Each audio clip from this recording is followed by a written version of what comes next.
रामायण में माता सीता के अग्नि परीक्षा देने की ऐसी मुख्य वजह जिसके बारे में सच आपने पहले नहीं सुना होगा। रामायण की कथा आप सभी ने सुनी या देखी होगी और ये रामायण प्रभु श्री राम और माता सीता के अटूट प्रेम और विश्वास की कहानी बयां करती है। रामायण की कथा के अनुसार भगवान श्री राम को 14 साल का वनवास मिला था और इस वनवास के दौरान माता सीता और लक्ष्मण भी उनके साथ थे। वनवास के कठिन समय के दौरान लंकापति रावण ने माता सीता को अपहरण करके बंदी बना लिया था और इसी वजह से राम और रावण के बीच युद्ध हुआ था। रामायण की न जाने कितनी कथाएं प्रचलित हैं और इनमें से एक प्रमुख कथा है सीता माता की अग्नि परीक्षा की कथा।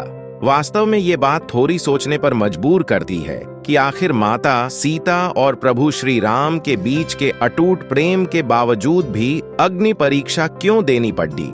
इस बात को लेकर भी कई कथाएं सुनने में आती हैं, लेकिन हमने इस बात को गहराई से जानने के लिए हमने नई दिल्ली के जाने माने पंडित, एस्ट्रोलॉजी, कर्मकांड, पितृदोष और वास्तु विशेषज्ञ प्रशांत मिश्रा जी से बात की। उन्होंने हमें इस अग्नि परीक्षा की सिर्फ एक वजह बताई। जाने क्या है वो वजह? प्रजा का मान रखने के लिए ली थी अग्नि परीक्षा। मां पौराणिक कथाओं के अनुसार प्रभु श्री राम को मर्यादा पुरुषोत्तम के नाम से भी जाना जाता है और एक राजा की तरह श्री राम के लिए अपनी प्रजा के लिए समर्पण सबसे ज्यादा महत्वपूर्ण था। ऐसे में जब लंबे समय तक रावण की कैद में रहने के बाद माता सीता श्री राम के साथ अयोध्या लौटी, तब उनकी पवित्रता को लेकर समाज के एक वर्ग में संदेह होने लगा। इस पर एक वृद्धा ने उन पर कटाक्ष करते हुए ये भी कहा कि ये भला कैसे मर्यादा पुरुषोत्तम हैं जो ऐसी माता सीता को अयोध्या वापस ले आए जो तक रावण के पास थीं और उनकी पवित्रता का कोई प्रमाण ही नहीं है। जब श्री राम को ये बात पता चली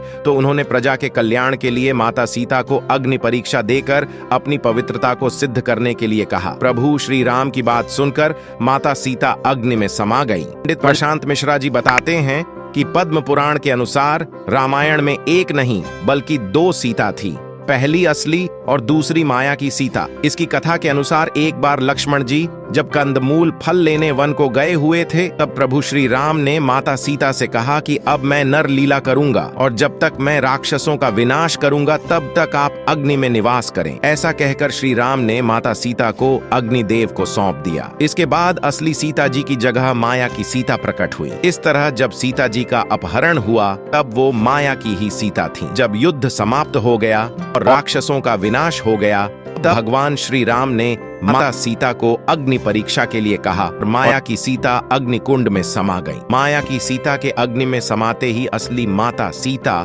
अग्नि से बाहर आ गई और इस पूरी अग्नि परीक्षा का सिर्फ एक यही कारण था कि माता सीता करती थीं अग्निदेव की पूजा। पद्म पुराण की कथाओं के अनुसार असली माता सीता को कोई अग्नि परीक्षा नहीं देनी पड़ी थी और ना ही उन्हें वनवास जाना पड़ा था। भगवान राम भी माता सीता के इन दोनों रूपों के बारे में जानते थे क्योंकि ये उन्हीं के द्वारा रचित थे। माता सीता अग्निदेव की पूजा करती थीं और त्रेता युग में ये धारणा थी अगर कोई व्यक्ति सच्चा है तो उसे अग्नि कोई नुकसान नहीं पहुंचा सकती है।